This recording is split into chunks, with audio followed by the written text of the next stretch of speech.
Good day, ladies and gentlemen. Guess what? We are going to conclude our They Have Uncrowned Him book study with this show. I can't believe it. It's taken forever, but we're finally here. Thanks for staying with me. I must apologize for my poor output.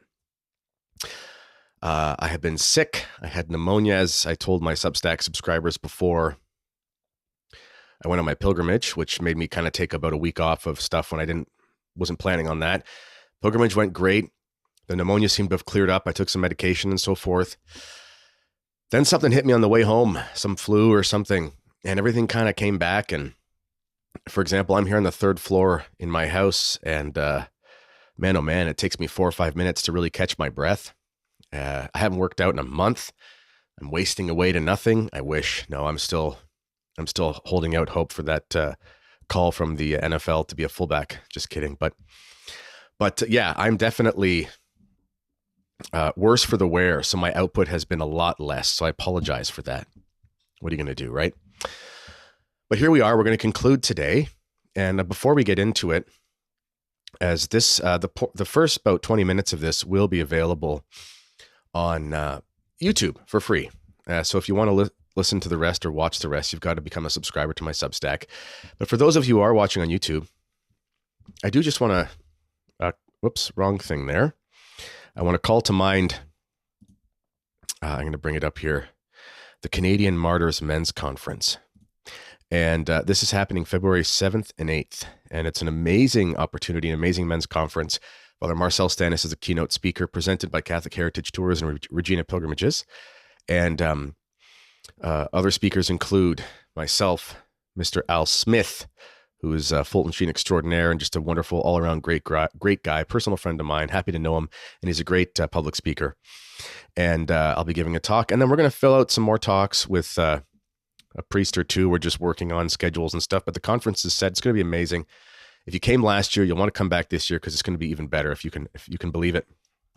So click the link in the description or go to CanadianMartyrsConference.ca. That's CanadianMartyrsConference.ca. We had about maybe 1/4 of our audience last year was from the United States. We're hoping that more Americans will come. We're a short drive from the border, about an hour and a half from both the Buffalo side and the Port Huron side, a little further from Detroit, but we're not too far. And it is also quite close to the Toronto airport, about an hour from the Toronto airport. If you are someone that wants to fly in, we had people flying in from all over Canada last year. So hope to see you again. And that's all I got for you as far as the conference is concerned. So let's get into the book study here. So to recap, because it's been a while since we did an episode on this due to my absence, we've been going over the errors of liberalism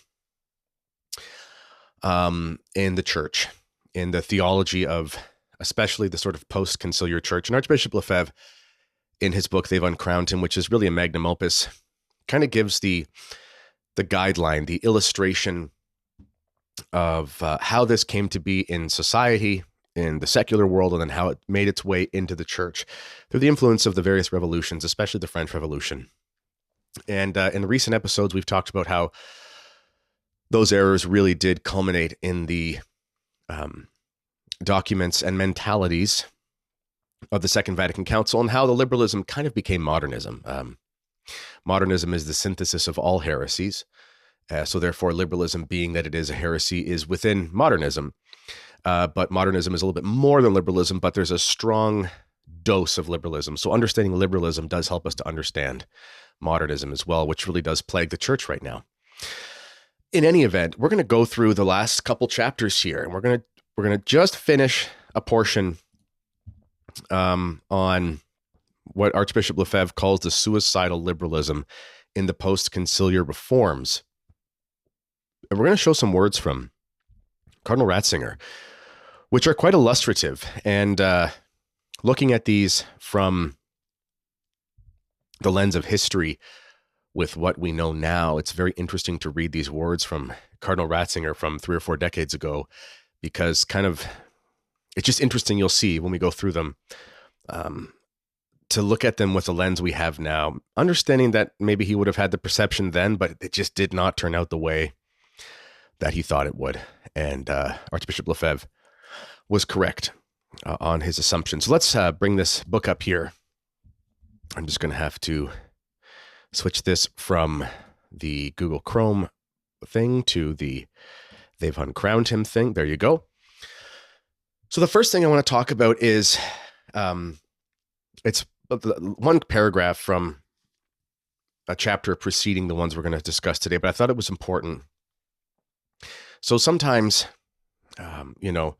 this question of obedience and what we're supposed to do and whatnot, it's very difficult to reconcile in the sense of, what are we supposed to do? I mean, the Pope is the Pope and the hierarchy is the hierarchy. So how should we do this? Well, the answer to that is actually quite simple. And it's not a mystery. You don't have to have a degree in theology. And it's really just based on common sense. And this is what Archbishop Lefebvre says. And he says,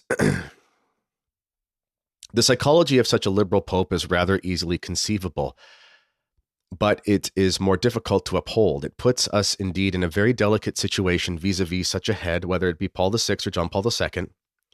In practice, our attitude should be based on previous discernment, rendered necessary by these extraordinary circumstances of a Pope won over to liberalism.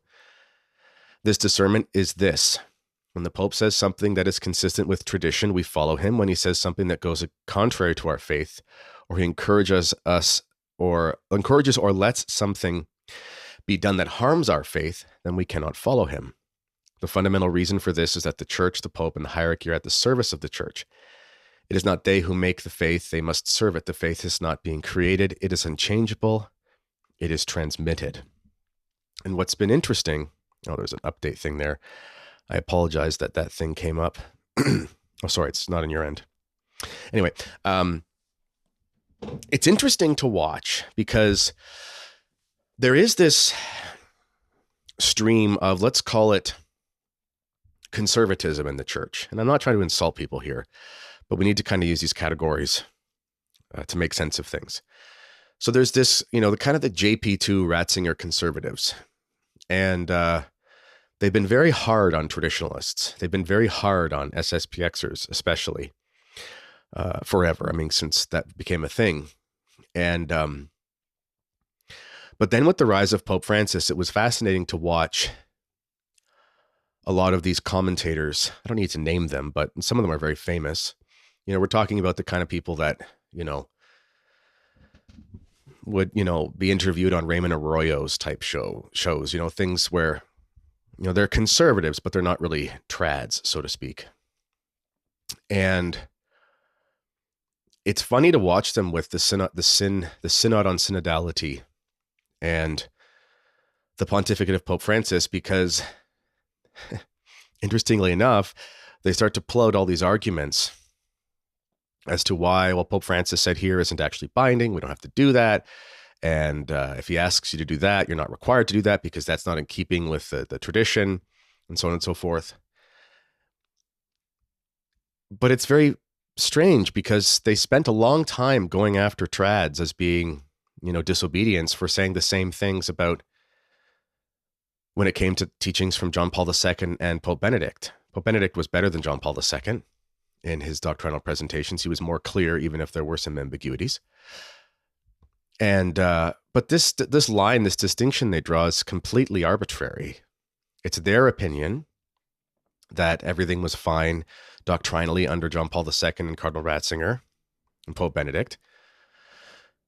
And it's their opinion that things got really bad under Pope Francis. But I'm sorry, Pope Francis did not come out of the ground. He didn't come out from the ether or, he's not a novelty. He's more extreme in many of his positions than Pope Benedict and John Paul II. But he is the product of the environment that they oversaw for like 5 decades. He's a Vatican II cleric. He was made a cardinal by John Paul II. I mean, Pope Francis is a creation of those men in many ways. Are we supposed to think that, Jorge Bergoglio, Cardinal Bergoglio or Bishop Bergoglio was just supremely orthodox and didn't demonstrate modernism and liberalism, and that's why he was promoted under JP2 and Ratzinger? And then when he became Pope, a switch flipped and he fooled everybody? No, he was part of the milieu that they made. So my conservative viewers and friends out there, you have no right to be accusing. I had a conversation one time with Brian Holdsworth, who's a great guy. And, but we were really stuck on this point. This was a public conversation, by the way. This isn't me releasing private information. This was on a show. And we were agreeing on a lot of things because he is very adjacent to traditionalism. And he kept getting to the sticking point where, how are we in a position where we can judge teachings of the Pope? And I kept saying it's because of all the teachings of the popes that came before. We don't judge the teachings of the Pope. We evaluate what he says. And when we look at the judgments of the previous popes versus the present popes, we see a problem, and we can't go with the problem. We have to go with what is the perennial teaching. And there's just this thing, even in some traditionalists, where they just won't allow that with John Paul II or Pope Benedict. But this stuff didn't start overnight. So this is what Archbishop Lefebvre is talking about. Basically, every Catholic of common sense is doing this now to Pope Francis. So you conservatives out there, you got to give your traditional confreres a little more slack, because it's very hypocritical. It's very hypocritical what has been done, in my opinion. And I think that there's some atonement to be made. That's what I think. So anyway, that's the way we have to look at the Pope when we are in a time of grave crisis like this. Let's move on in the book. So he goes through here. He calls it a suicidal liberalism, the post-conciliar reforms. We're not going to go through all of these things. He talks about the suppression of the Holy Office, the pro-communist politics of the Holy See, and the new concordat with Italy. Those are important, but those really are examples of the errors that we've discussed at length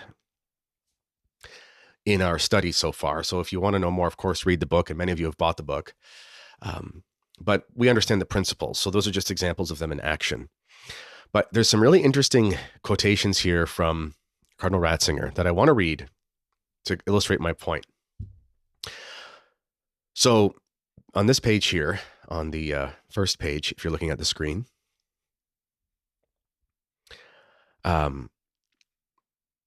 he says, Cardinal Ratzinger, for example, indeed sees the crisis, but totally exonerates the council and the post-conciliar reforms.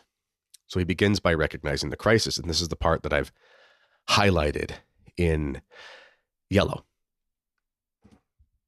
He says, the results that have followed the council seem cruelly opposed to the expectation of all, to begin with that of Pope John the 23rd and then of Pope Paul VI. The popes and the conciliar fathers were expecting a new Catholic unity, and on the contrary, we have gone towards a dissension which, to take again the words of Paul VI, appears to have passed from self-criticism to self-destruction. A new enthusiasm was expected, and too often it has ended, on the contrary, in weariness and discouragement. There was expected a leap forward, and we have found ourselves, on the contrary, faced with an evolutionary process of decadence. I love that word, evolution. So he recognizes there's a crisis. So good on point one. But then Archbishop Lefebvre writes, next we have the explanation for the crisis given by the Cardinal. Cardinal Ratzinger, because remember at the time he wasn't Pope Benedict yet. This is in the 1980s when he's writing this. Cardinal Ratzinger says, I am convinced that the damages that we have suffered in these last 20 years are due not to the quote-unquote true council, but to the setting in motion inside the church of latent aggressive and centrifugal forces. The way that these men write is so confusing. And on the outside, they are due to the impact of a cultural revolution in the West, the assertion of an upper middle class, the new bourgeoisie of the tertiary period, with its liberal, radical ideology of an individualistic, rationalistic, hedonistic type. If you've ever studied Marxism, you will see some Marxist terminology there. Anyway, again, a little bit farther on, Cardinal Ratzinger denounces what is, according to him, the true interior responsible one for the crisis, an anti-spirit of the council. Already at the time of, this is Ratzinger, already at the time of the sessions, then more and during the period that followed, then more and more during the period, a pretended spirit of the council opposed itself, which in reality is a true anti-spirit of it. According to this pernicious, is a German word, Konzilungeist, I think I said that right. Everything that is new, or presumed to be such, how many ancient heresies there are in these years, presented as novelties, would be always, however it may be, better than that which was or that which is. It is the anti-spirit according to which the history of the church should begin at Vatican II, considered as a kind of 0 point. Okay, so basically Cardinal Ratzinger is saying, very confusing, but he's saying it's not the council's fault. It's this spirit that developed at the time of the council that hijacked the council. Is that true?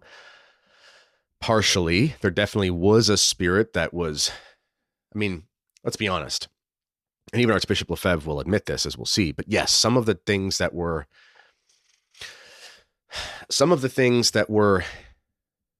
justified by appealing to the council documents really do go beyond any reasonable stretch of interpretation. That is true, as Archbishop Lefebvre will mention, as we'll see. But it's not that simple. Archbishop Lefebvre says, the cardinal then proposes his solution: come back to the true council by considering it not as, quote, a point of departure from which one goes away running, but indeed rather a base on which it is necessary to build solidly. That's assuming that the Second Vatican Council gives us a solid foundation. Now, Archbishop Lefebvre goes on to say, the major problem here, and I'm paraphrasing, is that you can't have Vatican II as a solid foundation because it doesn't oppose anything. You can't say that the council is against this or against that because it doesn't really say it's against anything. And, it's, if you think about what a foundation is, like the foundation of your house is solid and immovable, and it really is against a lot of things. It's against crumbling. It's against cracking. It's against the elements. Like, it has a very clear structure to it that is clearly distinguished from things that are against it, and it is built up to protect the foundation so you can build on it. Vatican II does not offer that. It just doesn't. It's all recommendations of a pastoral nature that have dogmatic formulas sprinkled throughout, which makes it very difficult for it to oppose anything. And he goes on to say, Archbishop Lefebvre gives an example. What would you think if, in the face of a threatening tidal wave, the Dutch government decided one fine day to open its dikes in order to avoid the shock? If it excused itself afterwards after the total inundation of the country? We had nothing at all to do with it. It was the tidal wave. Now, that is exactly what the council did. It opened all the traditional barriers to the spirit of the world by declaring the opening to the world by religious liberty, by the pastoral constitution, the Church in the modern world, Gaudium et Spes, which is the very spirit of the council and not the anti-spirit. He goes on to say, I assert two things. What Cardinal Ratzinger names the anti-spirit of the council is only the extreme materialization of the theories of the theologians who were experts at the council. Which, what I was trying to say is, yes, there are excesses, but they're still using the council to justify their excesses. And put this in perspective, okay? It is possible to abuse good things, but you would be very hard-pressed to go to the First Vatican Council or the Council of Trent and to abuse it the way that the Second Vatican Council has been abused. Even the First Vatican Council with papal infallibility, you can definitely abuse that, but only if you ignore very clear words in Vatican I. With Vatican II, excuse me, because there's no clear distinctions and oppositions and rejections of various errors, it is much easier to abuse it. For example, Vatican I gives us papal infallibility, but it says exactly what papal fallibility is supposed to be. You're not supposed to make new doctrines, guardian of the faith, the same interpretation, the same meaning, the same context, et cetera, et cetera, et cetera. This is in the dogmatic formulas from Vatican I, the decrees of Vatican I. Vatican II does not offer that surety. And that's the major issue. I want to read a little bit here and then we'll move on to the next chapter. Between the spirit of Vatican II and the so-called anti-spirit, I see only a difference of degree. And it seems to me inevitable that the anti-spirit exerted influence on the very spirit of the council. On the other hand, the spirit of the council, this liberal spirit, which I analyzed above at length, and which is at the root of almost all of the conciliar texts and of all the reforms that have followed, must itself be put under accusation. Archbishop Lefebvre says, I accuse the council. Seems to me the necessary response to the I excuse the council of Cardinal Ratzinger. There's a money line here. He says, the crisis of the church comes down essentially to the post-conciliar reforms emanating from the majority of the official authorities of the church and by application of the doctrine and the directives of Vatican II. That's the kicker. Yes, it's possible to abuse Vatican II because you can abuse anything, and that's unfortunate. But it's very easy to abuse Vatican II and basically use it to say whatever you want it to say. And I did mention